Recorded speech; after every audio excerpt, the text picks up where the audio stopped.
There were hugs for the man in the brown hat and jacket, and tears from a family member recording the release. Narcisco Barranco is an immigrant and father of 3 U.S. Marines. He was held in ICE custody for nearly a month. Hello everybody, David Shuster here. In June in Santa Ana, California, Narcisco Barranco was working his job as a landscaper. He was trimming the grass in front of an IHOP restaurant when he was approached by masked men wearing vests. Barranco tried to run and was tackled and thrown to the ground. Video, first broadcast by CNN, showed the ICE and Border Patrol agents punching Barranco. Hey, ¿por qué le pegas?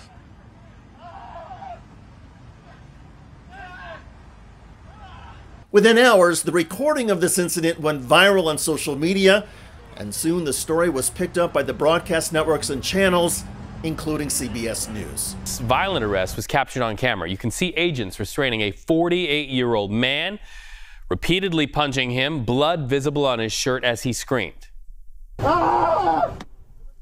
We've since learned that man is the father of 3 Marines, 2 active Marines, and 1 Marine Corps veteran. Amidst the public outrage, the Trump administration's Department of Homeland Security pushed back.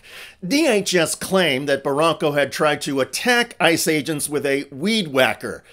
But Barranco and eyewitnesses denied that. And video didn't show him on the attack. Instead, it captured him trying to run away from a pepper-spraying ICE agent while Barranco was carrying the weed whacker. Subsequent video showed agents not only punching Barranco on the ground, Hey, ¿por qué le pegas? but then after lifting him on his feet, they used force again. One agent took a metal rod and slammed it against Barranco's neck while pushing him in the vehicle.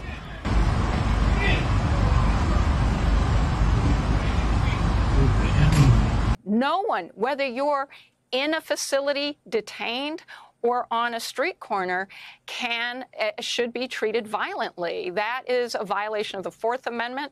That can be a violation of the First Amendment, depending on whether someone's peacefully protesting or doing anything else. And that anything else can include criticizing a law enforcement officer or even telling the government agent to go f themselves. The courts have long held it as protected speech. Legal experts, though, point to something even more stark and disturbing in the ICE violation of constitutional rights. We see a man on the ground, and as his son points out, 5'6" 5'7" tall, 150 pounds, and we see multiple agents, many of them are quite large, and he quite clearly looks unable to create any harm to those officers. And that's important because under settled case law, the courts have ruled repeatedly that officers can only use physical force if somebody is threatening to harm themselves, bystanders, or the law enforcement officers.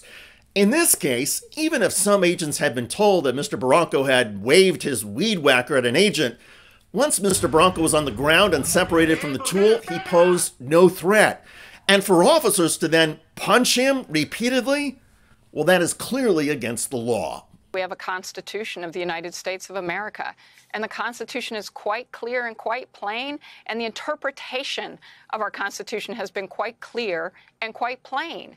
People have the right to process that is due. That means the ability to see a judge and to be determined whether or not there's action that can be taken against them. But it's not up to law enforcement officers or ICE agents to take action themselves and mete out punishment. It's up to a judge and a jury to decide if somebody has broken the law and what should happen as a result. In this case, however, the ICE agents violently took matters into their own hands.